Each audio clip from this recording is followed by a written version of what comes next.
নমস্কার। আবার হাজির হলাম আপনাদের জন্য ভালো লাগা গল্প নিয়ে। আশা করি আপনারা সবাই ভালো আছেন।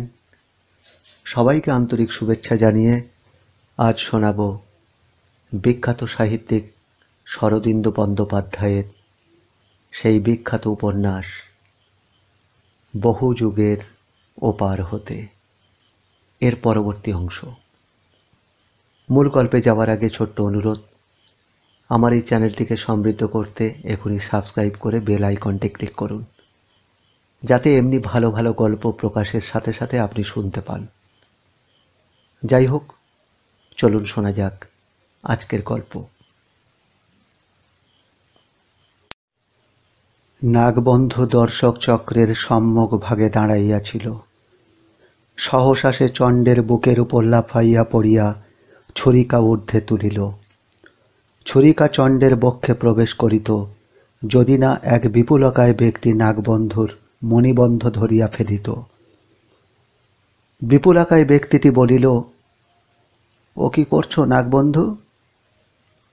ছেড়ে দাও মল্লজিৎ, আমি প্রতিশোধ চাই। তুমি জানো, আমার শিশুপুত্রকে রথের চাকার তলায় পিষে মেরেছিল। আমি তার প্রতিশোধ চাই, তুমি ছেড়ে দাও। স্থির হও নাগবন্ধু, শোনো, আমাদের সকলের কাছেই চণ্ড ঋণী। তাকে তো হত্যা করলে সে ঋণ শোধ হবে না, মৃত্যু তো মুক্তি। চণ্ডকে আমরা এত সহজে মুক্তি দেব না।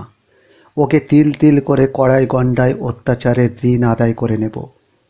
আমরা চণ্ডকে এমন শাস্তি দেব, কিন্তু সে থাক, এখন ভেবেচিন্তে সে শাস্তি ঠিক করতে হবে।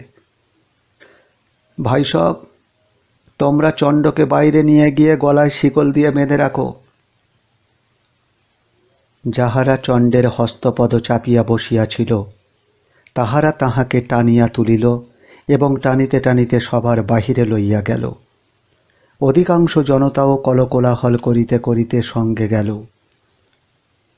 এখন সভার মধ্যে সেনজিৎ, নাগবন্ধু, মল্লজিৎ ও আরও 4-5 জন নেতৃস্থানীয় ব্যক্তি ব্যতীত আর কেহ নাই। সেনজিৎ সভাগৃহের একপাশে বিমর্ষভাবে করলগ্ন কপলে বসিয়া আছেন, অন্য সকলে চক্রাকারে দাঁড়াইয়া মন্ত্রণা করিতেছে। মন্ত্রণাকারীদের মধ্যে মল্লজিৎ অগ্রণী। বটুক ভট্ট অলক্ষিতে মন্ত্রণাকারীদের মাথার উপর ঝুলিতেছেন।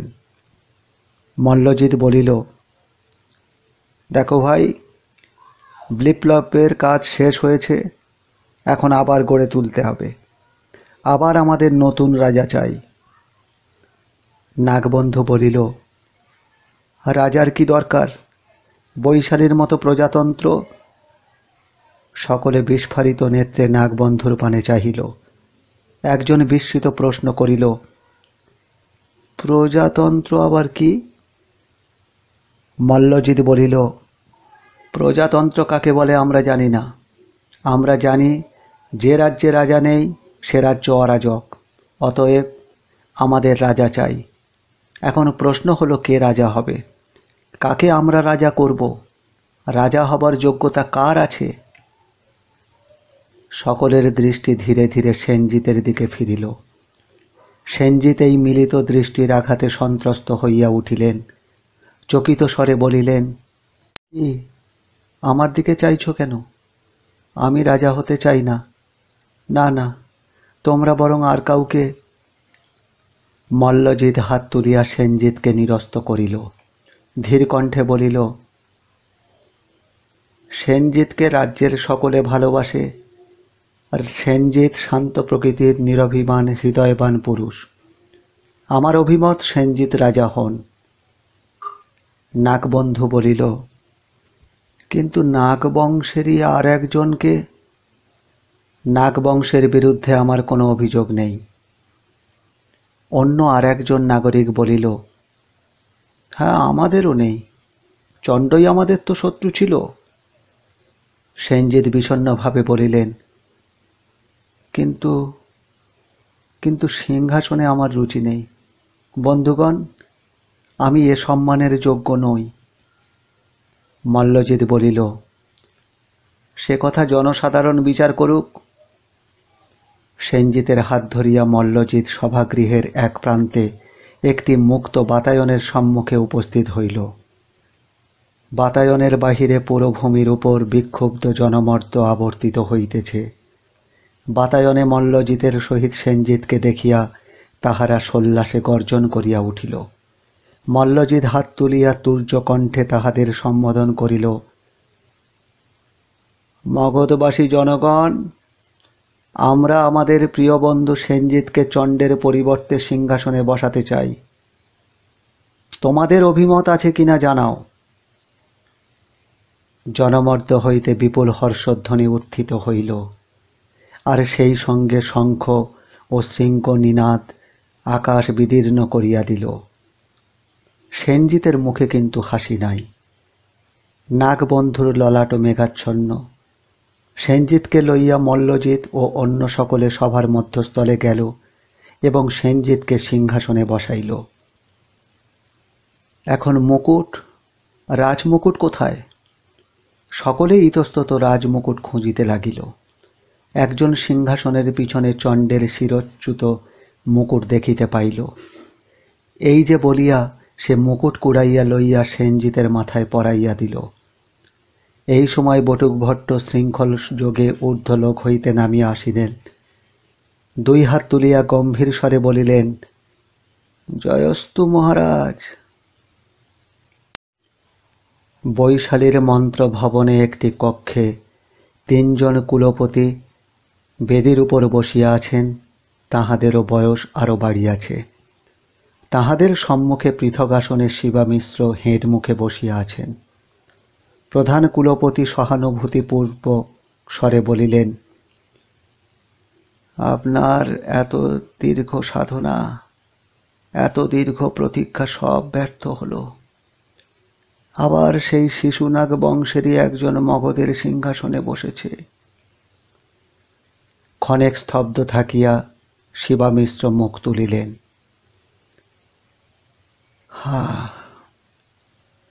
মগধের প্রজাপুঞ্জ আবার শিশুনাগ বংশের একজনকে সিংহাসনে বসিয়েছে। কিন্তু আমার সাধনা এখনো ব্যর্থ হয়নি। এখনো আমার হাতে একটি অস্ত্র আছে, অমোঘ অস্ত্র। ভেবেছিলাম এই অস্ত্র ব্যবহার করতে হবে না, কিন্তু আর উপায় নেই। কি অস্ত্র? কোন অস্ত্রের কথা বলছেন? মহামান্য কুলপতিগণ, এতদিন আমি আপনাদের কাছে কোনো সাহায্য চাইনি। মনে করেছিলাম আমি একাই শিশুনাগ বংশ নির্মূল করতে পারব, কিন্তু না। এখন আপনাদের কাছে আমার একটি প্রার্থনা। কি প্রার্থনা বলুন? আমরা তো সর্বদাই সর্বতোভাবে আপনাকে সাহায্য করতে প্রস্তুত। ধন্য ধন্য। মগধের সঙ্গে লিচ্ছবির ভিতরে ভিতরে শত্রুতা থাকলেও প্রকাশ্যে মৈত্রীভাবই আছে। কুলপতিগণ সকলেই মৃদু হাস্য করিলেন। তৃতীয় কুলপতি বলিলেন, হ্যাঁ, তা আছে, কিন্তু দীর্ঘকাল লিচ্ছবির কোনো রাষ্ট্রপ্রতিনিধি মগধের রাজসভায় উপস্থিত নেই। না, তা নেই। মগধও আমাদের সভায় প্রতিনিধি পাঠায়নি, আমরাও পাঠাইনি। একটু ভেবে দেখুন, মগধে এখন নতুন রাজা, সুতরাং প্রতিনিধি পাঠালেও দোষের হবে না। আপনারা প্রতিনিধি পাঠান। শুধু আমার প্রার্থনা, আমি যাকে নির্বাচন করব তাকেই প্রতিনিধি পাঠাবেন। কুলপতিগণ পরস্পর দৃষ্টি বিনিময় করিয়া সম্মতিসূচক শিরশ্চালন করিলেন। দেখুন, এতে আর আপত্তি কি আমাদের? এতেই যদি আপনার কার্যসিদ্ধি হয়। শিবামিশ্র উঠিয়া দাঁড়াইলেন এবং দুই হাত তুলিয়া আশীর্বাদ করিলেন, আপনারা ধন্য, ধন্য আপনারা। শিবা মিশ্রের বাটি সংলগ্ন ক্রীড়াভূমি। পুরুষ বেশা উল্কা একজন বয়স্ক অসি শিক্ষকের সহিত অসি ক্রীড়া করিতেছে।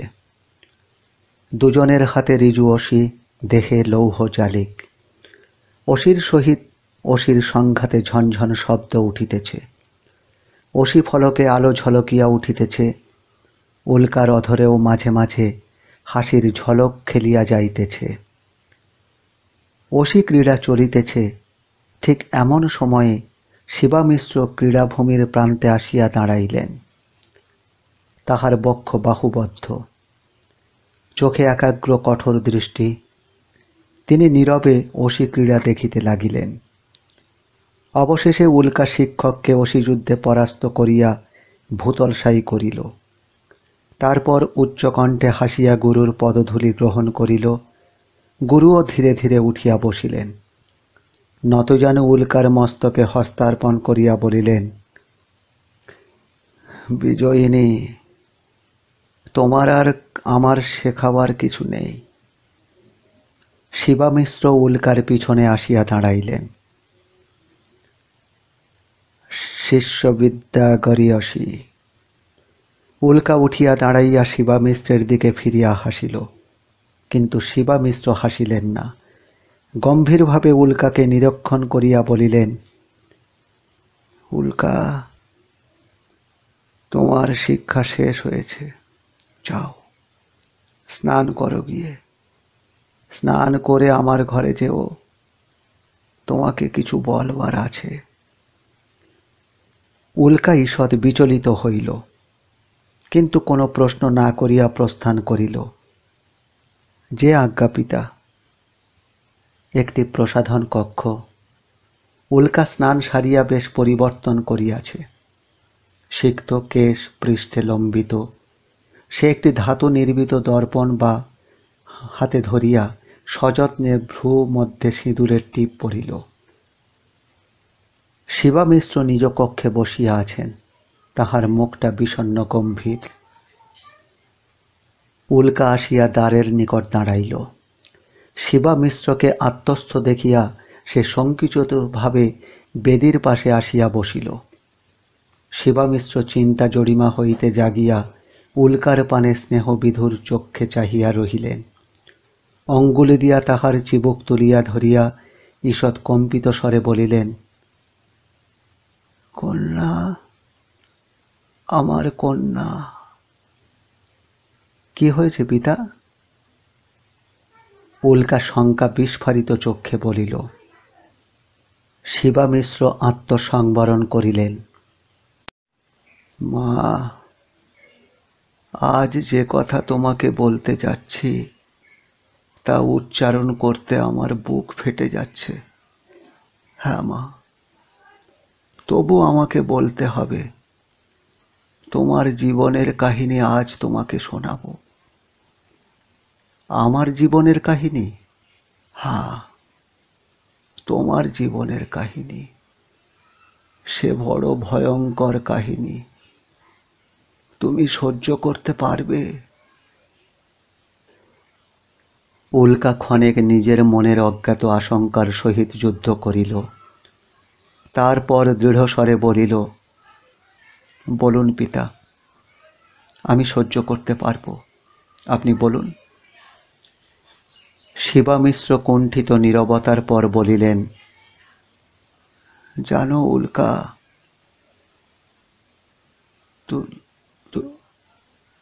তুমি আমার কন্যা নও। উল্কা যেন বুদ্ধিভ্রষ্টের মতো চাহিয়া রহিল। তাহার অধরষ্ট বিভক্ত হইয়া গেল। শেষে সে স্খলিত কণ্ঠে বলিল, কি বললেন? কন্যা নই? আপনার কন্যা নই? তবে আমি কে?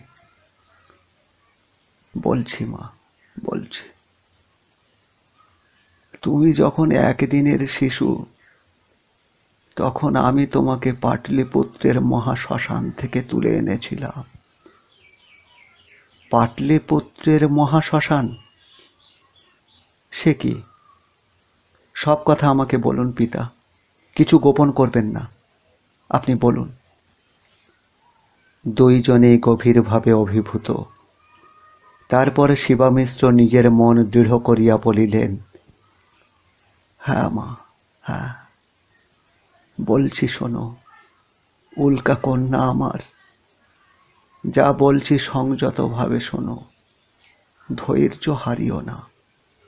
না পিতা, আমি ধৈর্য হারাবো না, আপনি বলুন। অতঃপর শিবামিশ্র উল্কার জীবন কাহিনী বলিলেন। উল্কার সারা দেহ ঋজু ও কঠিন করিয়া শুনিল, তাহার চোখের দীপ্তি অস্বাভাবিক। অবশেষে শিবামিশ্র বলিলেন, বৎসে, এই তোমার জীবনের ইতিহাস। তুমি বিষকন্যা। বিষকন্যা? হ্যাঁ, বিষকন্যা। বিষকন্যা যে পুরুষের সংসর্গে আসবে তার মৃত্যু হবে, তাই তো তোমার বিবাহ দিইনি। উল্কা নত দৃষ্টিতে কিয়ৎকাল বসিয়া থাকিবার পর চক্ষু তুলিল। আচ্ছা পিতা, একটা কথা জিজ্ঞাসা করি। এই ইতিহাস আমাকে বলবার কি প্রয়োজন ছিল, বলুন। যতদিন প্রয়োজন হয়নি বলিনি, কিন্তু আজ প্রয়োজন হয়েছে উল্কা। প্রতিহিংসা সাধনের জন্যই তো আমি বেঁচে আছি। চণ্ড আর মগধের সিংহাসনে নেই বটে, কিন্তু শিশুনাগ বংশ এখনো সদর্পে রাজত্ব করছে। এর প্রতিবিধান এখন এক তুমিই করতে পারো। আমি কি করতে পারি? তুমি তো বিষকন্যা। শিশুনাগ বংশের উচ্ছেদ তুমিই করতে পারো। হ্যাঁ মা, তুমি। উল্কা তাহার কথার ইঙ্গিত বুঝিল।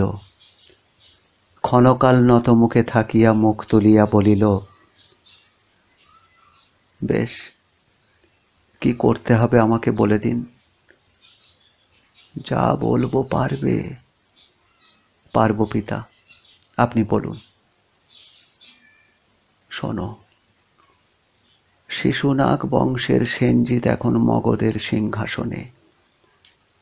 প্রজারা তাকে ভালোবাসে, তার বিরুদ্ধে মাৎসন্যায় করবে না। আমরা স্থির করেছি তোমাকে লিচ্ছবি রাজ্যের প্রতিনিধি করে পাটলিপুত্রে পাঠাবো।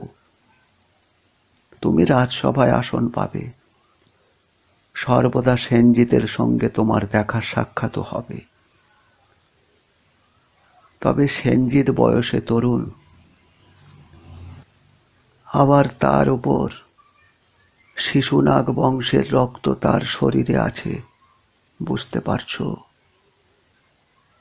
বুঝেছি পিতা। আর কিছু করতে হবে? শুনেছি প্রজারা নাকি চণ্ডাকে হত্যা করেনি। সে যদি বেঁচে থাকে, তোমার মা মরিকার ঋণ এখনো তো শোধ হয়নি। ও, সে ঋণ আমি শোধ করব পিতা। শিবামিশ্র উঠিয়া দাঁড়াইলেন। উল্কা তাহার নিকটে আসিয়া তাহার হাত ধরিল, বলিল, পিতা, আপনার ইচ্ছা পূর্ণ হবে। যে দুর্গ্রহের অভিসম্পাদ নিয়ে আমি জন্মেছি আর আমার মায়ের নিষ্ঠুর হত্যার প্রতিশোধ নিয়ে তা সার্থক হবে। আপনি আমাকে কন্যার মতো পালন করেছেন, সে ঋণও এই অভিশপ্ত দেহ দিয়ে পরিশোধ করব। হ্যাঁ পিতা। শিবামিশ্র উল্কার দুই স্কন্ধের উপর হাত রাখিলেন। তাহার কণ্ঠস্বর কাঁপিয়া গেল। ও উল্কা, প্রাণাধিক কন্যা আমার, আমি আশীর্বাদ করি, বিজয়িনী হয়ে আবার আমার কোলে ফিরে এসো। যাও। কন্যা নতজানু হইয়া তাহার জানু জড়াইয়া ধরিল। দিবাদ্বি প্রহর পাটলিপুত্র নগরের উপকণ্ঠে মৃগয়া কাননকে চক্রাকারে বেষ্টন করিয়া নির্জন পথ গিয়াছে। মধ্যবয়স্ক কৃষক শ্রেণীর একটি লোক এই পথ দিয়া আসিতেছে। তাহার মাথায় বৃহৎ ঝাঁকা, ঝাঁকার মধ্যে কয়েকটি কলার কাঁদি রহিয়াছে। মনে হয় লোকটি কদলী লইয়া পাটলিপুত্র নগরে বিক্রয় করিতে যাইতেছে। একটি বৃক্ষতলে আসিয়া লোকটি ঝাঁকা নামাইয়া বসিল, গামছা দিয়া নিজেকে বিজন করিতে লাগিল। তারপর এক কাঁদি সুপক্ক কলা বাহির করিয়া নিশ্চিন্ত মনে খাইতে লাগিল। বাঁকের মুখে অনেকগুলি অশ্বের ক্ষুরধ্বনি শোনা গেল। লোকটি গলা বাড়াইয়া দেখিল একদল অশ্বারোহী আসিতেছে, আর অশ্বারোহীদের অগ্রে উল্কা, তাহার পাশে একটু পিছনে উল্কার প্রিয় সখী বাসবী, আর তাহাদের পশ্চাতে আরও 3টি তরুণী, সকলেরই পুরুষ বেশ, আর তাহাদের পিছনে 4 জন পুরুষ রক্ষী। এখন কদলী ভক্ষণ নিরত লোকটির পাশ দিয়া যাইবার সময় উল্কা অশ্ব স্থগিত করিল। উল্কা জিজ্ঞাসা করিল, পথিক, পাটলিপুত্রের পুরোদ্বার আর কতদূর বলতে পারো? পথিক কদলী চর্বণে বিরতি দিয়া বলিল, তা পারি বই কি ঠাকরুন। এই রাজপথ দিয়ে যদি যেতে চাও 4 ক্রোশ পথ। ঘোড়ায় চড়ে যাচ্ছ তো, ও পৌঁছুতে 2-3 দণ্ড লাগবে। আচ্ছা, রাজপথ ছাড়া অন্য পথ আছে কি?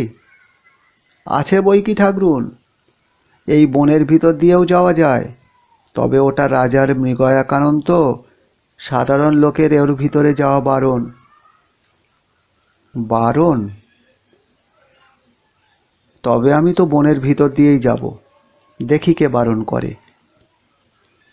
অন্য সকলকে বলিল, এই তোমরা রাজপথ দিয়ে যাও। বাসবী উদ্বিগ্নভাবে বলিল,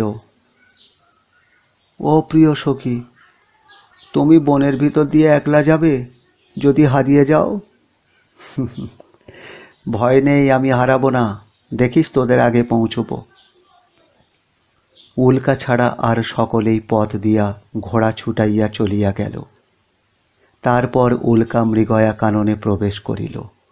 পথিক কলা খাইতে খাইতে দেখিল এবং অর্ধস্ফুট স্বরে বলিল,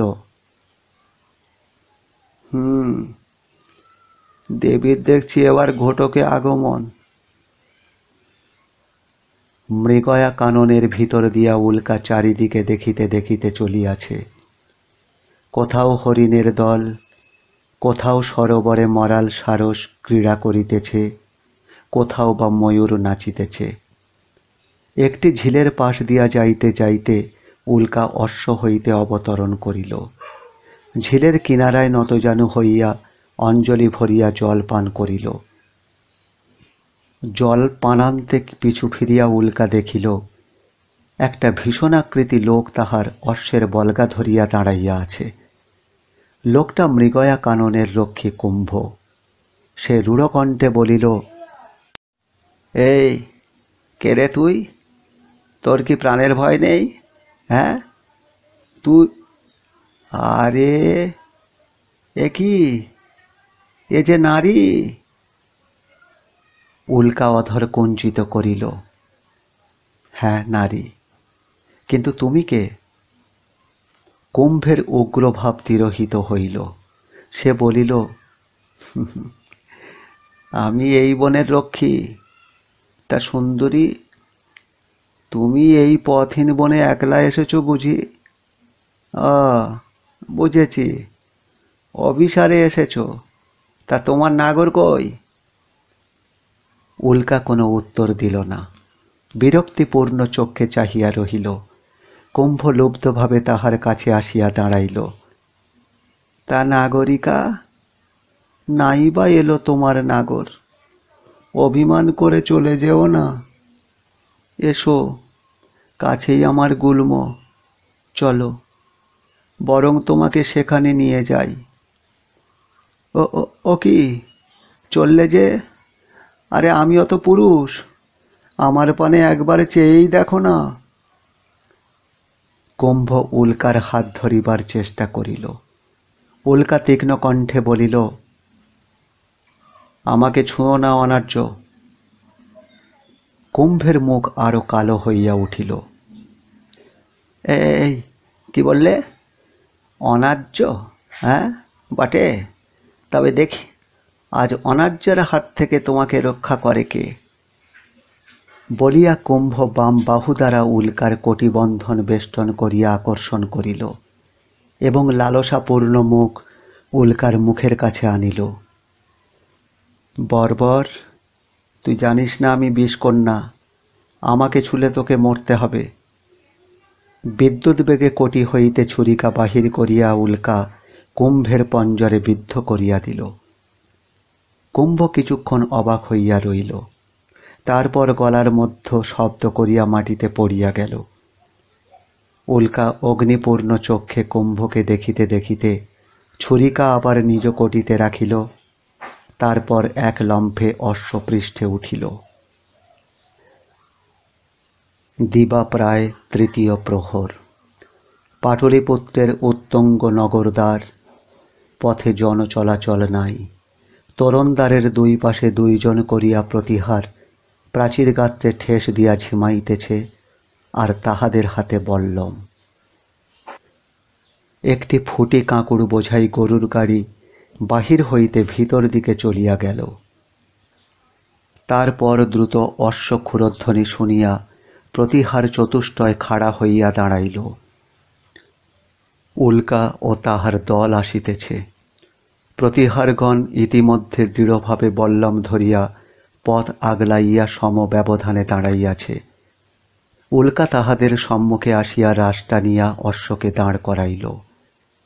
তাহার সঙ্গী ও সঙ্গিনীরা কিছু দূর পশ্চাতে দাঁড়াইল। প্রতিহারদের মধ্যে যে ব্যক্তি প্রধান, তাহার গালপাট্টা ও গোঁপ জোড়া বড় বড়। সে বলিল, কে যায়? উল্কা গর্বিত স্বরে বলিল, লিচ্ছবি রাজ্যের প্রতিনিধি। প্রতিনিধি মহাশয় কোথায়? আমি লিচ্ছবির প্রতিনিধি, পথ ছাড়ো। প্রধান প্রতিহার গোলাকার চক্ষু পাশের প্রতিহারের দিকে ফিরাইল। পাশের প্রতিহার চক্ষু গোল করিয়া তৃতীয় প্রতিহারের দিকে ফিরাইল। আবার তৃতীয় প্রতিহার চতুর্থ প্রতিহারকে উত্তরূপে নিরীক্ষণ করিল। উল্কা অধীরভাবে অধর দংশন করিল। তখন প্রধান প্রতিহার গলা খেঁকারি দিয়া বলিল, লিচ্ছবি রাষ্ট্রের প্রতিনিধি মহাশয়া, নগরে প্রবেশ করুন। নগরের অভ্যন্তর। তোরণদ্বার হইতে কিয়ৎদূরে পথের পাশে একটি জলাধার, প্রস্তর নির্মিত গোমুখ হইতে জল নিঃসৃত হইয়া জলাধারে সঞ্চিত হইতেছে। কয়েকটি মৃত্তিকার পানপাত্র ইতস্তত পড়িয়া আছে। সহসা অনতি দূর হইতে শুষ্ক কর্কশ কণ্ঠস্বর আসিল, জল, জল, জল দাও। উল্কার দল মন্থর গতিতে এই দিকেই আসিতেছে। তাহারা জলাধারের পাশ দিয়া যাইবার সময় আবার সেই কর্কশ কণ্ঠস্বর শোনা গেল, জল, জল, জল দাও। উল্কা ঘোড়া থামাইল। বাসবীয় আসিল। উল্কা আর সকলকে আগে বাড়িতে ইঙ্গিত করিল। তাহারা চলিয়া গেল। উল্কা ও বাসবী অশ্ব হইতে অবতরণ করিল। রাজপথ হইতে অদূরে একটি কণ্টক গুল্মের আড়ালে প্রস্তর নির্মিত একটি বেদী। বেদীটি সমচতুষ্কোণ, দৈর্ঘ্যে প্রস্থে 10 হাত। ভূতপূর্ব মগধেশ্বর চণ্ড এই বেদীর উপর পড়িয়া আছেন। তাহার হস্তপদ শৃঙ্খলাবদ্ধ, মাথায় রুক্ষ জটিল কেশ, চোখে তীব্র হিংস্র দৃষ্টি। জল, জল, জল। উল্কা ও বাসবী আসিয়া বেদীর পাশে দাঁড়াইল। উল্কার মুখে কোনো বিকার নাই, কিন্তু বাসবী ভয় পাইয়াছে। সে শঙ্কিত স্বরে বলিল, এ কে প্রিয় সখী? উল্কা চণ্ডকে দেখিতে দেখিতে বলিল, বোধহয় কোনো অপরাধী।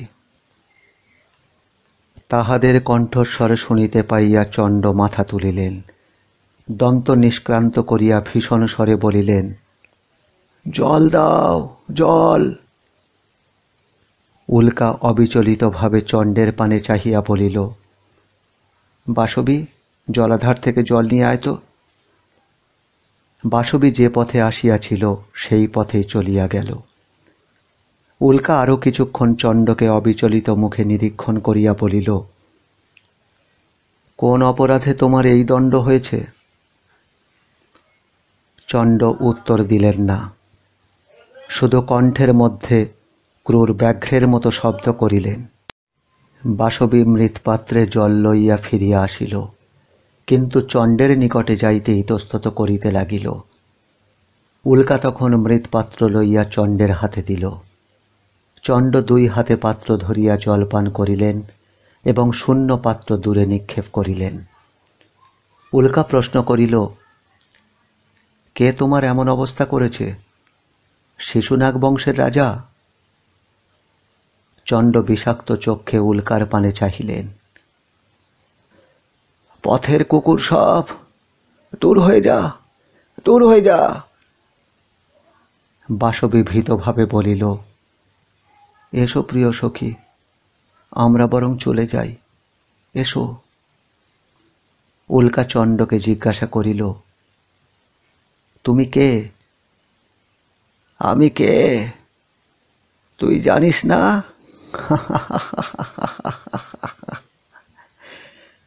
না, আমি তো পাটলিপুত্রে নতুন এসেছি। যা, দূর হয়ে যা, যা।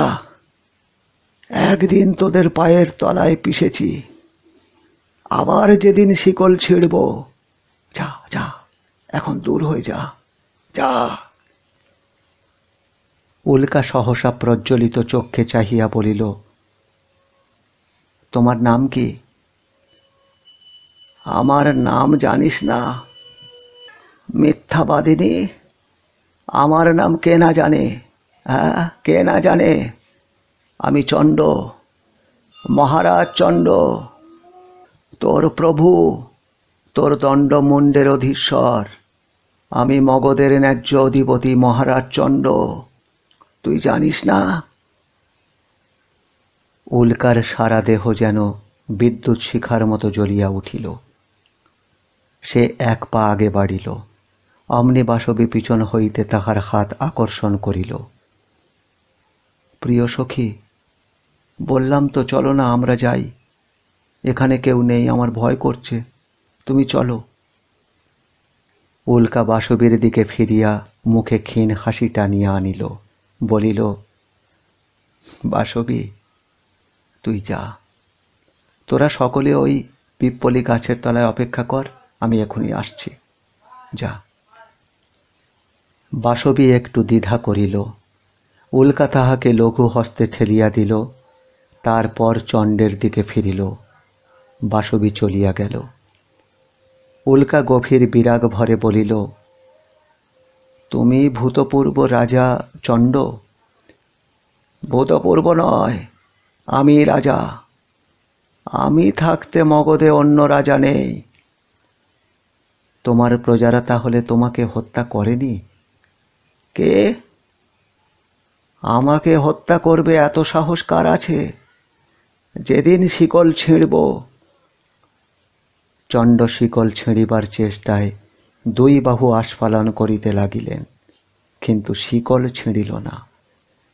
উল্কা কুঞ্চিত চক্ষে চাহিয়া বলিল, মহারাজ চণ্ড, মরিকা নামে রাজপুরীর এক দাসীকে মনে পড়ে? মরিকা? কে মরিকা?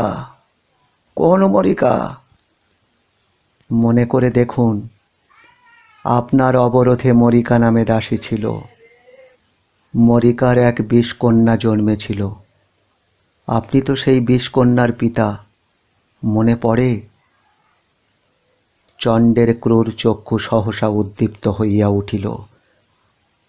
মনে পড়েছে, মনে পড়েছে, কিন্তু সেই বিষকন্যাকে তো শ্মশানের বালুতে পুঁতেছিলাম।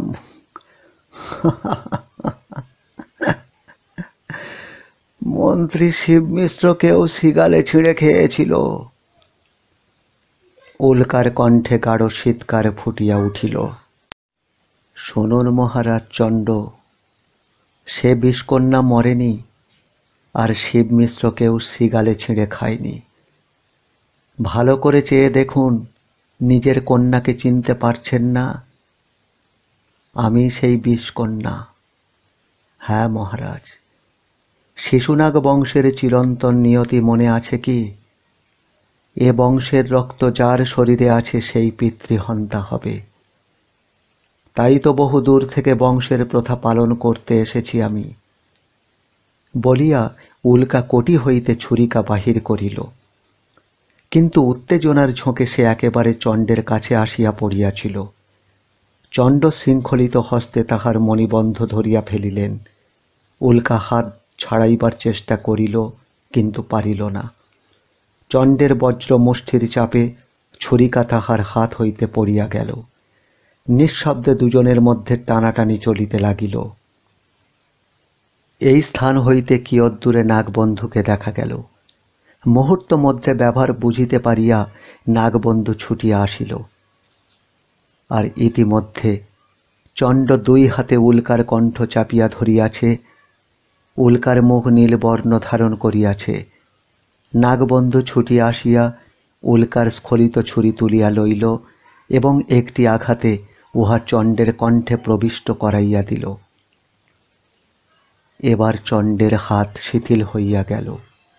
তিনি চিত হইয়া বেদির উপর পড়িয়া গেলেন। উল্কা উঠিয়া দাঁড়াইয়া কোটিলগ্ন হস্তে দেখিতে লাগিল। চণ্ডের প্রকাণ্ড দেহ মৃত্যু যন্ত্রণায় ধড়ফড় করিতে লাগিল। দুই তিনবার কথা বলিবার চেষ্টা করিলেন, কিন্তু বাক্যস্ফূর্তি হইল না। তাহার মুখ দিয়া গাঢ় রক্ত নির্গলিত হইয়া পড়িল। তারপর চণ্ডের দেহ স্থির হইল। ঊর্ধ্বে বায়সের কর্কশ স্বর শোনা গেল। উল্কা ও নাগবন্ধু চোখ তুলিয়া দেখিল, অদূরে একটি বৃক্ষের শুষ্ক শাখায় বসিয়া কাক ডাকিতেছে। একটি বকুল গাছের নিষ্পত্র শাখায় নূতন পত্র দগম হইয়াছে। একটি কোকিল শাখায় বসিয়া ডাকিতেছে। রাজপ্রাসাদের একটি কক্ষে সেই কোকিলের ডাক শোনা যাইতেছে। কক্ষটি প্রশস্ত ও মহার্ঘ উপকরণে সজ্জিত। রঙিন পক্ষলাস্তরণে ভূমিতল আবৃত, তদুপরি কয়েকটি বৃহৎ উপাধান ন্যস্ত। একটি অর্ধগোলাকৃতি গবাক্ষ হইতে পুরভূমির বৃক্ষাদি ও অবরোধের কিয়দংশ দেখা যাইতেছে। লৌহ জালিকে পিনবদ্ধ বক্ষ একটি যবনী প্রতিহার ধনুর্বাণ হস্তে দ্বারে পাহারা দিতেছে। কক্ষটি মহারাজ সেনজিতের বিশ্রাম গৃহ। কক্ষে আছেন স্বয়ং সেনজিৎ, বিদূষক বটুক ভট্ট এবং মহারাজের 4 জন বয়স্য। বটুক ভট্টের চূড়াকৃতি কেশে পাক ধরিয়াছে। তিনি সেনজিতের সহিত পাশা খেলিতেছেন। আর বয়স্যদের মধ্যে 2 জন বসিয়া তাম্বুল চিবাইতে চিবাইতে খেলা দেখিতেছেন। একটি বয়স্য ভূমিশয়ান বীণার তন্ত্রীতে অলসভাবে অঙ্গুলি সঞ্চালন করিতেছেন, আর চতুর্থ বয়স্য করতালি দিয়া সঙ্গত করিতেছেন। মধুর অপরাহ্নের আলস্যে সকলেই যেন একটু ঝিমাইয়া পড়িয়াছেন। কক্ষে স্ত্রীলোক কেহ নাই। সহসা কক্ষের বাহির হইতে নারী কণ্ঠের সঙ্গীত ভাসিয়া আসিল। সকলে সচকিত হইয়া চারিদিকে চাহিলেন, কোন রমণী গান গায়। বটুক ভট্ট অধরে অঙ্গুলি রাখিয়া সকলকে নীরব থাকিতে ইঙ্গিত করিলেন। তারপর পা টিপিয়া টিপিয়া দ্বারের কাছে গিয়া বাহিরে উঁকি মারিলেন। দেখিলেন অলিন্দের এক প্রান্তে বাতায়নের সম্মুখে দাঁড়াইয়া যবনী প্রতিহারী আপন মনে গান ধরিয়াছে।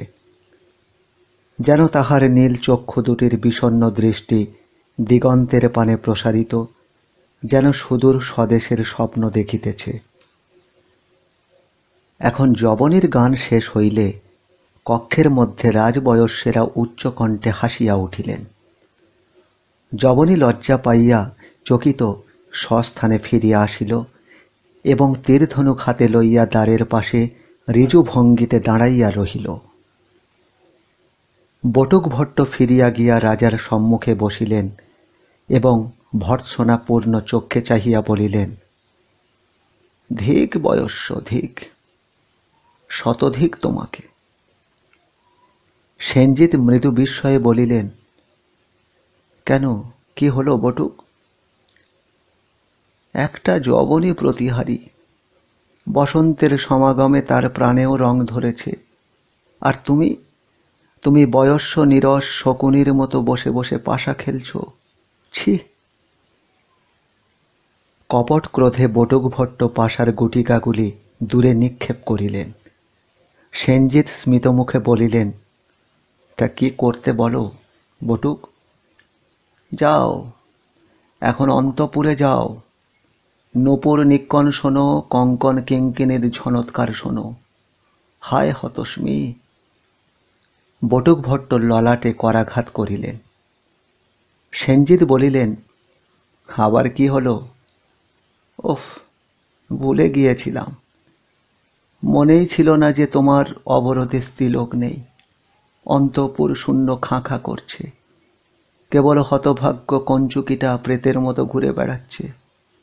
আহা, কঞ্চুকির মুখ দেখলে পাষাণু বিদীর্ণ হয়। বটুক গভীর নিঃশ্বাস মোচন করিলেন। সেনজিৎ বলিলেন, বয়স্য, দেখছি তোমার গায়েও বসন্তের হাওয়া লেগেছে। তা যাক, এখন মদনোৎসবের আর কত বিলম্ব বলো দেখি?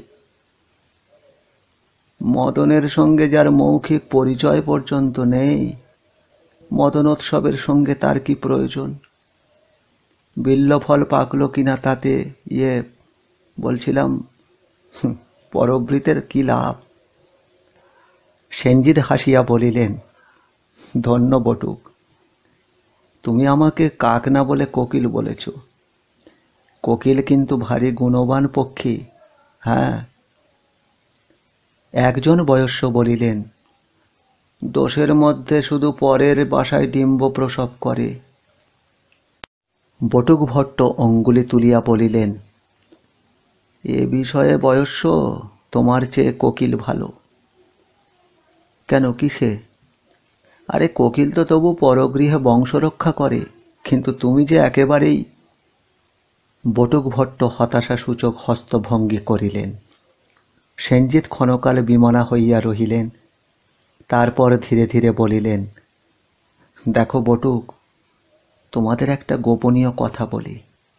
হ্যাঁ, নারী জাতিকে আমি বড় ভয় করি, তাই মদনোৎসবের সময় আমার প্রাণে আতঙ্ক উপস্থিত হয়। এই সময় নারী জাতি অত্যন্ত দুর্দমনীয় হয়ে ওঠে কিনা? তা সত্য কথা। এই সময় স্ত্রী জাতি তো তাদের অস্ত্রশস্ত্র সানিয়ে পুরুষের দিকে ধাবিত হয়। আমার গৃহিণীর 7টি সন্তান, বয়সেরও ইয়ত্তা নেই, কিন্তু কয়েকদিন ধরে লক্ষ্য করছি তিনি আমার পানে তীব্র কটাক্ষ নিক্ষেপ করছেন। বয়স্যেরা হাসিল। সেনজিৎ হাসি গোপন করিলেন। বলিলেন, বড় ভয়ানক কথা বটুক, তবে আর তোমার ঘরে ফিরে গিয়ে কাজ নেই। আমার অন্তঃপুরে শূন্য আছে, তুমি বরং সেইখানেই থাকো। এ বয়সে গৃহিণীর কটাক্ষ বান খেলে আর প্রাণে বাঁচবে না। তা হয় না বয়স্য। হ্যাঁ, এই নিদারুণ বসন্তকালে দেশশুদ্ধ কোকিল পরগৃহে ডিম্ব উৎপাদন করবার জন্য ঘুরে বেড়াচ্ছে, আর এ সময় গৃহত্যাগ করলে আবার অন্য বিপদ এসে জুটবে। একজন বয়স্য প্রসঙ্গান্তর উত্থাপন করিলেন, সে যাজ্ঞে মহারাজ, এখন সত্য বলুন তো, পরিহাস নয়, স্ত্রী জাতির প্রতি আপনার বিরাগ কিসের জন্য? বিশেষ কোনো কারণ আছে নাকি? সেনজিৎ লঘুস্বরে বলিলেন, রুচির অভাবই প্রধান কারণ। হ্যাঁ, আর তাছাড়া এই নারী জাতিই পুরুষের সকল দুঃখের মূল তো। আরে ভেবে দেখো না, শ্রীরামচন্দ্রের কথা, স্মরণ করো কুরু পাণ্ডবের কাহিনী। এসব উদাহরণ দেখে স্ত্রীজাতির কাছে থেকে দূরে থাকাই ভালো, কি বলো? বয়স্য প্রশ্ন করিলেন, সে না হয় মানলাম, কিন্তু মহারাজ বংশধর? সেনজিতের মুখ হইতে লঘুতার সমস্ত চিহ্ন মুছিয়া গেল। তিনি গভীর ক্ষোভপূর্ণ চক্ষে বয়সের পানে চাহিলেন, বলিলেন, বংশধর, ভানুমিত্র, শিশুনাগ বংশে বংশধরের কথা চিন্তা করতে তোমার ভয় হয় না? এই অভিশপ্ত বংশে যে জন্মেছে সেই নিজের পিতাকে হত্যা করেছে। তবে শুনেছি এ বংশে আমি ছাড়া আর কেউ বেঁচে নেই। আমার ঐকান্তিক কামনা, আমার সঙ্গেই যেন এ বংশের শেষ হয়। বয়স্যেরা নতমুখে নিরুত্তর রহিলেন।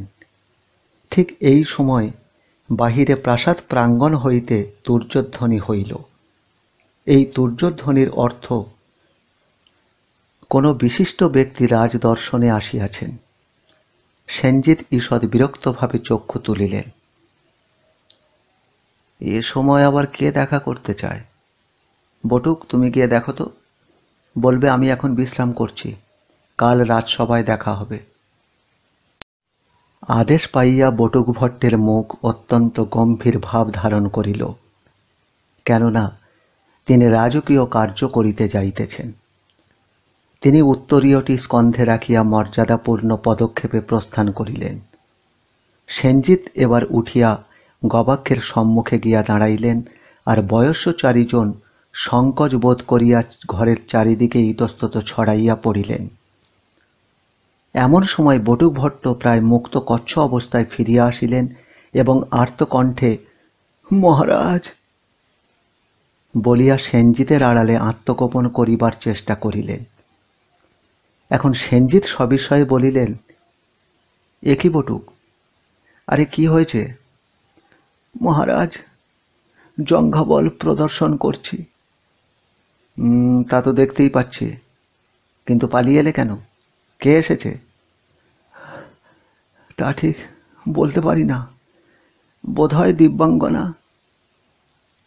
দিব্যাঙ্গনা? তার মানে স্ত্রীলোক? কদাচ নয়, উর্বশী হলেও হতে পারে, নচেত নিশ্চয় তিলোত্তমা। কিন্তু তার বক্ষে লৌহ চালিক, রণরঙ্গিনী মূর্তি। এই সময় যবনী প্রতিহারী দ্বারের সম্মুখে আসিয়া দাঁড়াইল। সেনজিৎ তাহার পানে সপ্রশ্ন চক্ষু ফিরাইলেন। প্রতিহারী বলিল, বৈশালী থেকে এক রাষ্ট্রদূতী এসেছেন মহারাজ, আপনার সঙ্গে সাক্ষাৎ করতে চান। রাষ্ট্রদূতী? ও বেশ, নিয়ে এসো। যবনী প্রস্থান করিল এবং ক্ষণকাল পরে উল্কাকে লইয়া ফিরিয়া আসিল। উল্কা তার পথে দাঁড়াইয়া প্রথমেই সেনজিতের দিকে চাহিল। উভয়ের দৃষ্টি ক্ষণেক পরস্পর আবদ্ধ হইয়া রহিল। সেনজিৎ নিজের অজ্ঞাতসারেই উল্কার নিকটবর্তী হইলেন। সহজ সৌজন্যের সহিত গাম্ভীর্য মিশ্রিত স্বরে কহিলেন, ভদ্রে, শুনিলাম তুমি বৈশালী থেকে আসছ, তোমার কি প্রয়োজন? উল্কা চিনিয়াছিল ইনি সেনজিৎ। সে একটু অভিনয় করিল, সম্ভ্রমপূর্ণ অথচ দৃঢ়স্বরে বলিল, আমি পরম ভট্টারক শ্রীমন মহারাজ সেনজিতের দর্শন প্রার্থিনী, তার কাছেই আমার প্রয়োজন নিবেদন করিব। ও, আমি সেনজিৎ। উল্কার বিস্ময়োৎফুল্ল চক্ষু ক্ষণেকের জন্য অর্ধনিমীলিত হইয়া আসিল। সে দুই পদ অগ্রসর হইয়া মহারাজের পদপ্রান্তে নতজানু হইয়া যুক্ত করপুট ললাটে স্পর্শ করিল। তারপর নিজ অঙ্গত্রাণের ভিতর হইতে যতুমুদ্রালাঞ্ছিত পত্র বাহির করিয়া মহারাজের হাতে দিল। বলিল, মহারাজ, আমি চিনতে পারিনি, আমাকে ক্ষমা করুন। এই আমার পরিচয়পত্র। সেনজিৎ বলিলেন, স্বস্তি স্বস্তি। উল্কা এবার উঠিয়া দাঁড়াইল। সেনজিৎ যতুমুদ্রা ভাঙিয়া পত্র পাঠ করিতে লাগিলেন। বটুকভট্ট সেনজিতের পিছনে লুকাইয়াছিলেন। সন্তর্পণে গলা বাড়াইয়া দেখিলেন উল্কা একাগ্র চক্ষে সেনজিৎকে নিরীক্ষণ করিতেছে। তিনি আবার মুন্ডু টানিয়া লইলেন। অন্য বয়স্যেরা বিমুগ্ধ নেত্রে উল্কার পানে চাহিয়া রহিল। সেনজিৎ লিপি পাঠ করিয়া বলিলেন, দেখছি মিত্ররাজ্য লিচ্ছবি তোমাকে রাষ্ট্রের প্রতিনিধি করে মগধের রাজসভায় পাঠিয়েছেন। তা ভালো, আমি তোমাকে স্বাগত সম্ভাষণ জানাচ্ছি। বৈশালীর রাষ্ট্রনায়কেরা একটি পুরাঙ্গনাকে প্রতিভরূপে পাঠিয়েছেন, এটা তাঁদের প্রীতির নিদর্শন, সন্দেহ নেই। তবে রাজনীতির ক্ষেত্রে এ রীতি কিছু নূতন। উল্কা বলিল, মহারাজ, লিচ্ছবির প্রজাতন্ত্রে স্ত্রী পুরুষের কোনো ভেদ নেই, সকলেই সেখানে সমান। বটুকভট্ট এইবার আত্মপ্রকাশ করিয়া বিদূষক সুলভ চপলতা আরম্ভ করিলেন। বলিলেন, শুধু তাই নয়, বৈশালীতে নিশ্চয়ই পুরুষের অভাব ঘটেছে, তাই তারা এই সুন্দরীকে পুরুষ সাজিয়ে পাঠিয়ে দিয়েছে। বয়স্য, বৈশালী যখন মিত্ররাজ্য, তখন তোমারও উচিত মিত্রতার নিদর্শন স্বরূপ কিছু পুরুষ পাঠিয়ে দেওয়া। তাতে মিত্রতার বন্ধন আরো দৃঢ় হবে। উল্কা অবজ্ঞা ভরে বটুকের পানে চাহিল এবং বলিল, দেখুন, মগধে পুরুষ প্রতিনিধির প্রয়োজন নেই বলেই বোধহয় মহামান্য কুলপতিরা এই পুরকন্যাকে পাঠিয়েছেন, নচেত লিচ্ছবি দেশে প্রকৃত পুরুষের অভাব নেই। বটুক গম্ভীরভাবে দক্ষিণ বামে মাথা নাড়িলেন। বৈশালীকে লিচ্ছবি দেশে যদি প্রকৃত পুরুষ থাকত, তাহলে কখনোই তোমাকে মগধে আসতে দিত না। উল্কা উত্ত্যক্ত হইয়া সঞ্জিতের পানে চাহিল, বলিল, মহারাজ, এই বিদূষক কি আপনার বাক প্রতিভু? সেনজিৎ উত্ত্যক্ত স্বরে বলিলেন, আহ বটুক, চপলতা সংবরণ করো, এখন চপলতার সময় নয়। বটুকভট্ট যেন রাজার তিরস্কারে ভয় পাইয়াছেন, এরূপ অভিনয় করিয়া দূরে একটি উপাধানে ঠেস দিয়া বসিলেন। সেনজিৎ উল্কার পানে ফিরিলেন। ভদ্রে, আয়ুষ্মান, আমার নাম উল্কা। বটুকভট্ট ভয়ার্তভাবে ঘূর্ণ চক্ষু করিয়া বলিলেন, অফ। সেনজিৎ বলিলেন, ভালো। উল্কা, আবার তোমাকে স্বাগত সম্ভাষণ জানাচ্ছি। কাল থেকে সবাই অন্য পাত্রমিত্রদের সঙ্গে তোমার আসন হবে। উল্কা সরল উৎকণ্ঠার অভিনয় করিয়া সেনজিতের কাছে সরিয়া আসিল। মহারাজ, সভায় নিয়মিত উপস্থিত থাকা কি আমার অবশ্য কর্তব্য? রাজসভার শিষ্টতা আমি কিছুই তো জানি না, এই আমার প্রথম দৌত। সেনজিৎ বলিলেন, দেখো, সভায় উপস্থিত থাকা না থাকা পাত্রমিত্রের প্রয়োজন আর অভিরুচির উপর নির্ভর করে। বেশ, তোমার যখন ইচ্ছা হবে তখন সভায় আসতে পারো। ভালো মহারাজ। যা হোক, বহুদূর পথ এসে তুমি আর তোমার পরিজন নিশ্চয় ক্লান্ত হয়েছ। আগে তোমাদের বিশ্রামের প্রয়োজন, কিন্তু পূর্বাহ্নের সংবাদ না পাওয়ায় তোমাদের সমুচিত বাসস্থানের ব্যবস্থা হয়নি। বটুক অমনি চট করিয়া বলিলেন, তাতে কি হয়েছে মহারাজ? মহারাজের অন্তঃপুর তো শূন্য, সেইখানেই না হয় অতিথি সৎকারের ব্যবস্থা করা হোক না। সেনজিৎ বিরক্ত মুখে বটুকভট্টের পানে চাহিলেন। উল্কার চোখে বিদ্যুৎ খেলিয়া গেল এবং বলিল, সে কি, মহারাজের অন্তঃপুর শূন্য? তবে কি? বটুকভট্ট সশব্দে নিঃশ্বাস ত্যাগ করিলেন। হ্যাঁ, কিছু নেই, রানী উপরানী কিছুই নেই। উল্কা চোখের বিজয়োল্লাস গোপন করিয়া ক্লান্তির অভিনয় করিল। সে বলিল, মহারাজ, আমরা সত্যই পথশ্রান্ত।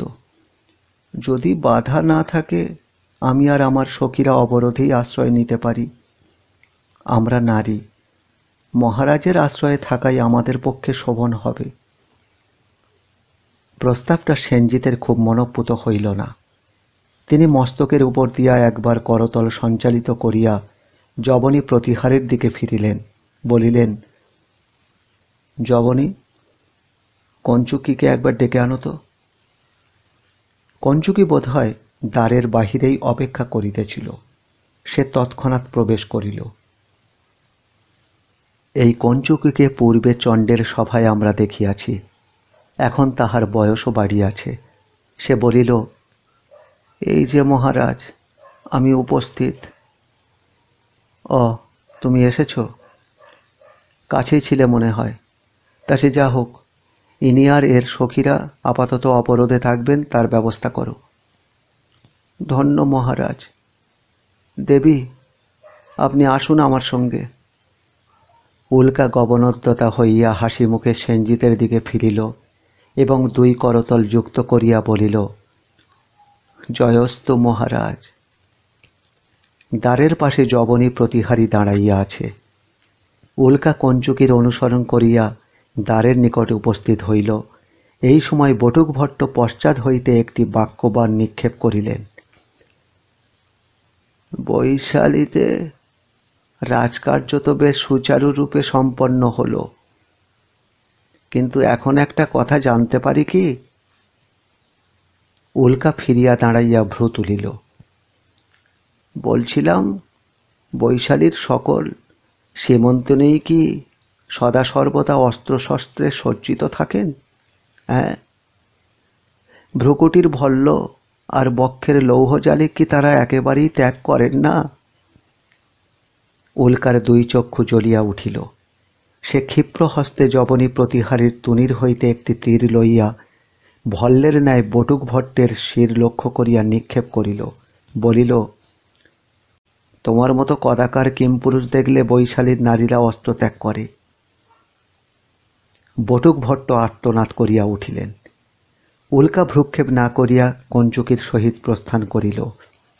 উল্কার নিক্ষিপিত স্বরটি বটুক ভট্টের চূড়াকৃতি কেশের মধ্যে প্রবেশ করিয়া আটকাইয়া গিয়াছিল। বটুক ভট্ট স্বর টানিয়া টানিয়া তাহা বাহির করিতে লাগিলেন। সেনজিৎ হাসিলেন,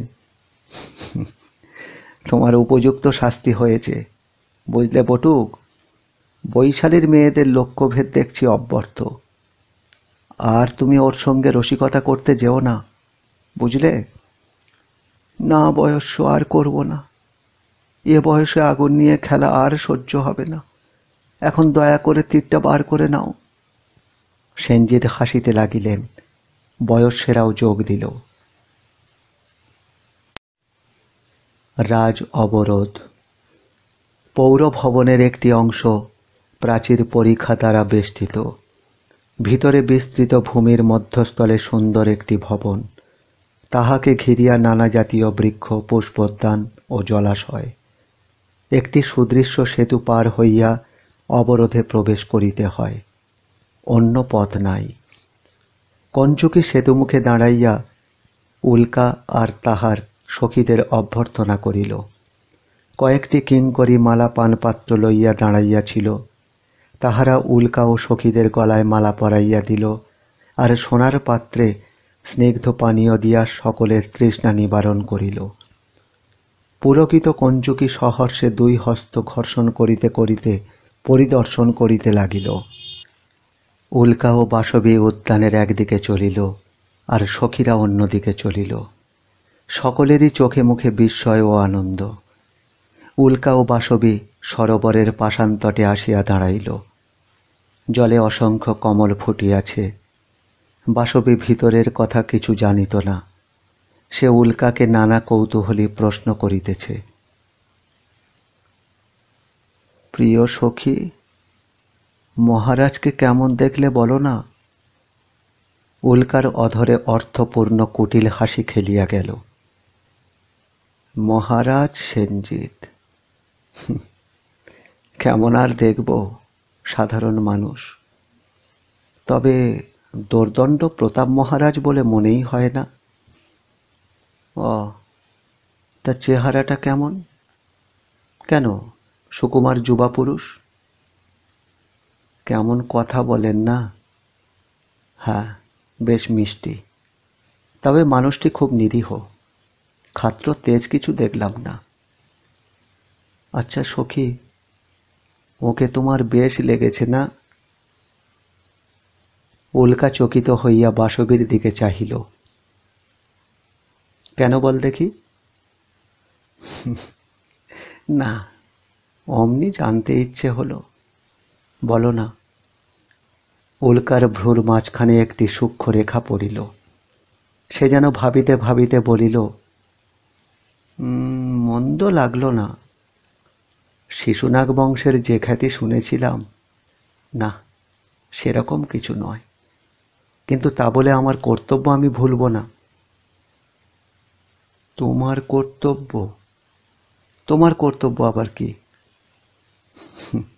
এই আমার রাষ্ট্রীয় কর্তব্য। মগধের রাজসভায় আমি বৈশালীর প্রতিনিধি। মহারাজ সেনজিতের সঙ্গে আমার তার বেশি সম্বন্ধ নেই। বাসবী মনে মনে কল্পনার জাল বুনিতে আরম্ভ করিয়াছিল। সে একটু নিরাশ হইল, বলিল, ও হ্যাঁ, তা বটে। বাসবীর মুখ দেখিয়া উল্কা মনে মনে হাসিল। একটু দুষ্টামির সুরে বলিল, আর একটা খবর জানিস? মহারাজ এখনো বিয়ে করেননি। বাসবী আবার কৌতূহলী হইয়া উঠিল। ও মা, সত্যি? একটিও রানী নেই? না, একটিও রানী নেই। বাসবী অমনি জল্পনা শুরু করিল। বোধহয় মনের মতো সুন্দরী পাননি, তাই বিয়ে করেননি। তা হবে। বাসবী উল্কার প্রতি ইঙ্গিতপূর্ণ কটাক্ষপাত করিল। এবার বোধহয় মহারাজের বিয়ের ফুল ফুটবে। তাই নাকি? তুই কি করে জানলি? বাসবী হাসিয়া উঠিল। তারপর উল্কার কানের কাছে মুখ লইয়া গিয়া বলিল, মগধের তরুণকান্তি মহারাজ যদি আমার প্রিয় সখীকে ভালোবেসে ফেলেন আর নিজের রানী করেন, তাহলে কিন্তু বেশ হয় না প্রিয় সখী? এবার উল্কা অন্যদিকে মুখ ফিরাইল। সহসা তাহার গণ্ড দুটি রক্তিমা বর্ণ ধারণ করিল। 2-3 দিন পরে মগধের রাজসভায় সেনজিৎ সিংহাসনে আসীন। সভাসদগণ নিজ নিজ আসনে বসিয়াছেন। একজন মন্ত্রী রাজার পাশে দাঁড়াইয়া গত অহোরাত্রের প্রধান প্রধান সংবাদগুলি নিবেদন করিতেছেন।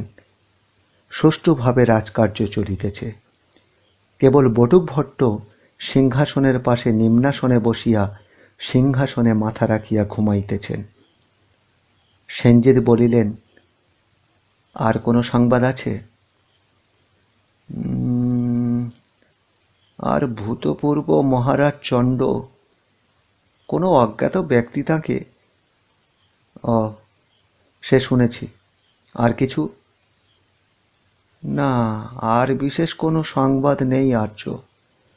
শুধু রাজহস্তি পুষ্কর। পুষ্কর? কি হয়েছে তার? কাল থেকে পুষ্কর একটু চঞ্চল হয়েছে। তাকে হস্তিশালায় বেঁধে রাখতে হয়েছে। বটুকভট্ট পুষ্করের নাম শুনিয়া চক্ষু মেলিয়াছিলেন। এখন সেনজিতের প্রতি কটাক্ষ নিক্ষেপ করিলেন। ওফ, কি দুরন্ত এই বসন্তকাল! হ্যাঁ, হাতিরও মন চঞ্চল হয়েছে। এই সময় সভাসদগণের মধ্যে একটু চাঞ্চল্য দেখা দিল। তাহারা সভায় একটি বিশেষ প্রবেশদ্বারের দিকে যুগপৎ দৃষ্টি নিক্ষেপ করিলেন। সভাধ্যক্ষ রাজপুরুষ দ্রুত দ্বারের অভিমুখে ধাবিত হইলেন। বটুকভট্ট চকিতে সেই দিকে চাহিয়া সভ্যভব্য হইয়া বসিলেন, আর মহারাজ সেনজিৎ ঘাড় ফিরাইলেন। উল্কা আসিতেছে। তাহার পরিধানে পুরুষ বেশ, কিন্তু রণসজ্জা নয়। পরিপূর্ণ আত্মপ্রত্যয়ের সহিত সদর্পে পা ফেলিয়া সে সভায় প্রবেশ করিল। সভাধ্যক্ষ সসম্ভ্রমে তাহার নিকট গিয়া বলিলেন, এই যে এই দিকে, ইদো ইদো অজ্জা। উল্কা সভাধ্যক্ষের কথা গ্রাহ্য করিল না। সে একেবারে রাজার সম্মুখে গিয়া দাঁড়াইল। যুক্ত করপুটে রাজাকে প্রণাম করিয়া সম্মুখ পংক্তির একটি আসনে গিয়া বসিল। সেনজিৎ হাত তুলিয়া বলিলেন, স্বস্তি। সভাসদগণ কানাকানি করিতে করিতে অপাঙ্গ দৃষ্টিতে উল্কাকে দেখিবার চেষ্টা করিতে লাগিলেন। একজন স্থূলকায় সভাসদ ঘাড় বাঁকাইয়া উল্কাকে দেখিতে গিয়া আসন হইতে পড়িয়া গেলেন, আর বটুক ভট্ট দেখিলেন উল্কা যেখানে বসিয়াছে সে স্থানটি তাহার নিকট হইতে বেশি দূর নয়। তাই তিনি তৎক্ষণাৎ হামাগুড়ি দিয়া সিংহাসনের পশ্চাতে অদৃশ্য হইলেন। সভাধ্যক্ষ রাজপুরুষ উচ্চকণ্ঠে ঘোষণা করিলেন, মিত্ররাষ্ট্র লিচ্ছবির প্রতিনিধি। কিছুক্ষণ নীরবে কাটিল।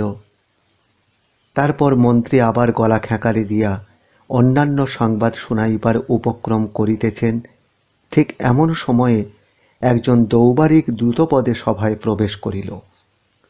রাজার সম্মুখে উপস্থিত হইয়া ত্বরান্বিত স্বরে বলিল, মহারাজ মহারাজ, বাইরে বড়ই বিপদ উপস্থিত। রাজহস্তি পুষ্কর হঠাৎ উন্মত্ত হয়ে উঠেছে, আর শিকল ছিঁড়ে সে মাহুতকে পদদলিত করেছে। সভাসদগণ সভায় নিজ নিজ স্থানে দাঁড়াইয়া উঠিলেন। আবার দৌবারিক বলিলেন, শুধু তাই নয় মহারাজ, পুষ্কর এখন সভা প্রাঙ্গণে ছুটে বেড়াচ্ছে, আর যাকে সামনে পাচ্ছে তাকে আক্রমণ করছে। বটুক ভট্ট সিংহাসনের পিছন হইতে গলা বাড়াইলেন, আরে সর্বনাশ, যদি সবাই ঢুকে পড়ে। সভাসদেরা আরো ভয় পাইয়া ইতস্তত ছোটাছুটি করিতে লাগিলেন। উল্কা কিন্তু বিন্দুমাত্র বিচলিত হইল না। সে নিজ আসনে স্থিরভাবে বসিয়া সেনজিতের আচরণ লক্ষ্য করিতে লাগিল।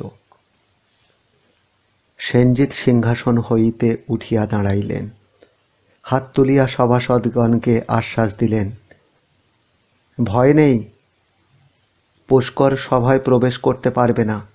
তোমরা নিশ্চিন্তে থাকো, আমি দেখছি। সিংহাসন হইতে নামিয়া সেনজিৎ দ্বারের দিকে চলিলেন। উদ্বিগ্ন মন্ত্রী রাজার পিছনে পিছনে আসিতে আসিতে বলিলেন, আয়ুষ্মান, আপনি কোথায় যাচ্ছেন? বটুক ভট্ট ছুটিয়া আসিয়া রাজার হাত ধরিলেন। বয়স্য, খ্যাপা হাতির সামনে যেও না, পুষ্কর খেপেছে, এখন তো তোমাকে চিনতে পারবে না। সেনজিৎ বটুক ভট্টের স্কন্ধে হাত রাখিয়া মৃদু হাসিলেন। ছি বটুক, এত ভয়! তোমরা বাতায়ন থেকে দেখো, আমি এখনই পুষ্করকে শান্ত করব, আর ও শান্ত হবে। সেনজিৎ সভার দ্বার উত্তীর্ণ হইয়া প্রস্থান করিলেন। এবার উল্কা আসন ছাড়িয়া বাতায়নের দিকে চলিল। রাজসভার পুরো প্রাঙ্গণ। উন্মত্ত রাজহস্তি পুষ্কর বৃহন্নধ্বনি করিতে করিতে অঙ্গনময় ছোটাছুটি করিয়া বেড়াইতেছে, আর তাহার পায়ে শৃঙ্খলের ছিন্নাংশ, তাহার গণ্ড হইতে মদস্রাব হইতেছে। মৃত হস্তিপকের দরিত পিষ্টদেহ অঙ্গনের মাঝখানে পড়িয়া আছে, জীবন্ত মানুষ একজনও অঙ্গনে নাই। সেনজিৎ এবার অঙ্গনে প্রবেশ করিলেন। ধীর পদে তিনি পুষ্করের দিকে অগ্রসর হইলেন। সভাগৃহের বাতায়ন হইতে উল্কা রুদ্ধ নিঃশ্বাসে দেখিতে লাগিল, আর সভাসদগণ অন্য অন্য বাতায়নে দাঁড়াইয়া পাণ্ডুর মুখে রাজার অনিবার্য মৃত্যুর প্রতীক্ষা করিয়া রহিল। সেনজিৎ কোমল তিরস্কারের কণ্ঠে ডাকিলেন, পুষ্কর, পুষ্কর। এবার মত্ত হস্তে গর্জন করিয়া ঘুরিয়া দাঁড়াইল। তাহার ক্ষুদ্র আরক্ত চক্ষু ঘুরিতে লাগিল, কিন্তু সেনজিৎ কিছুমাত্র বিচলিত না হইয়া তাহার দিকে অগ্রসর হইয়া চলিলেন। ছি পুষ্কর, দুরন্তপনা করতে নেই। সভার বাতায়ন হইতে উল্কা নিস্পন্দ স্থির চক্ষু হইয়া দেখিতে লাগিল। সেনজিৎ পুষ্করের আরো কাছে আসিলেন। এবার পুষ্কর সুর উদ্যত করিল। সেনজিৎ আবার মৃদুকণ্ঠে হাসিলেন। কি পুষ্কর, আমাকে চিনতে পারছিস না? তিনি পুষ্করের গায়ে হাত বুলাইয়া দিতে লাগিলেন। পুষ্কর যেন একটু দ্বিধা করিল, তারপর সুর নামাইল। দুই চোখে অবিশ্বাস ভরা বিস্ময় লইয়া উল্কা বাতায়ন হইতে দেখিতেছে। সেনজিৎ মৃদুকণ্ঠে পুষ্করের সহিত কথা বলিতে লাগিলেন। পুষ্কর শান্ত হইয়া শুনিল।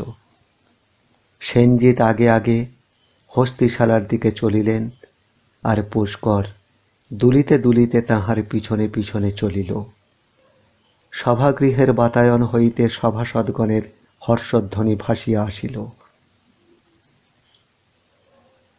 ইহার 2 দণ্ড পরে সভাগৃহ তখন শূন্য হইয়া গিয়াছে। কেবল উল্কা একাকিনী নিজ আসনে বসিয়া আছে।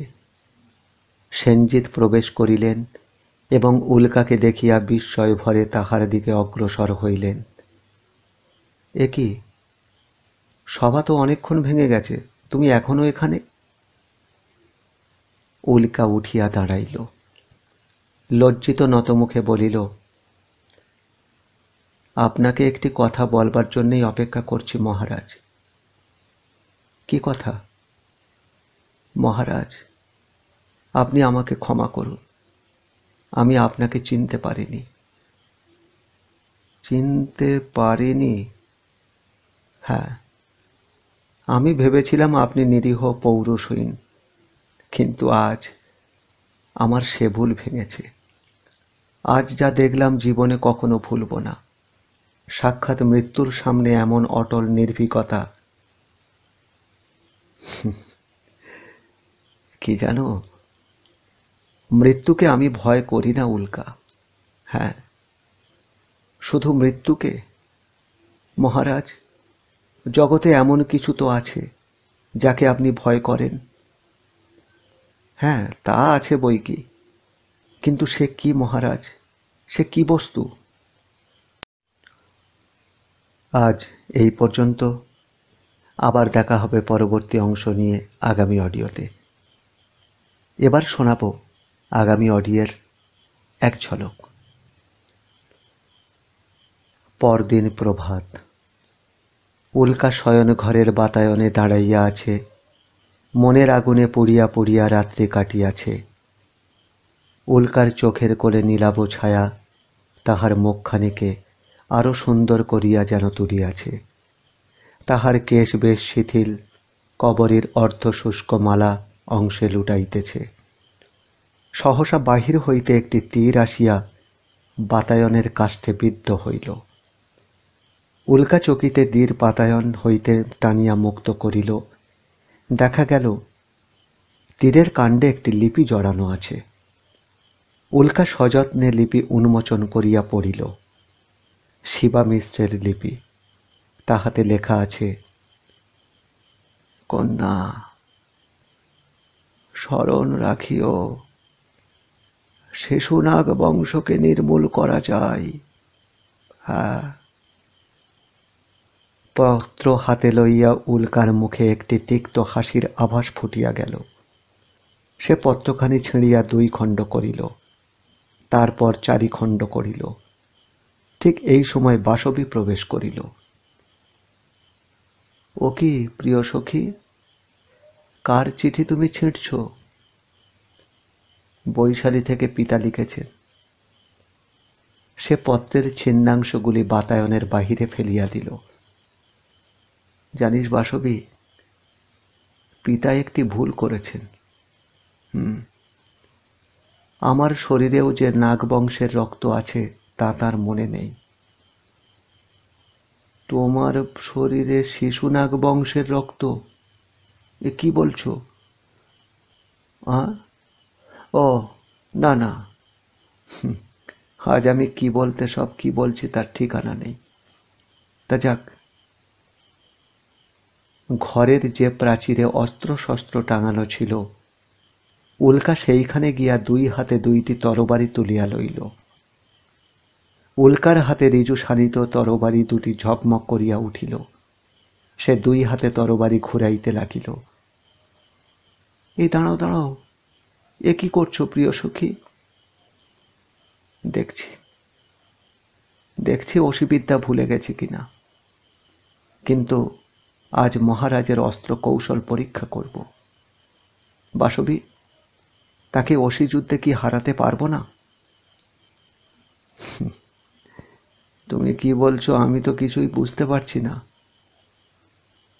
তুই এখনো বুঝতে পারবি না। আমি উদ্যানে যাচ্ছি।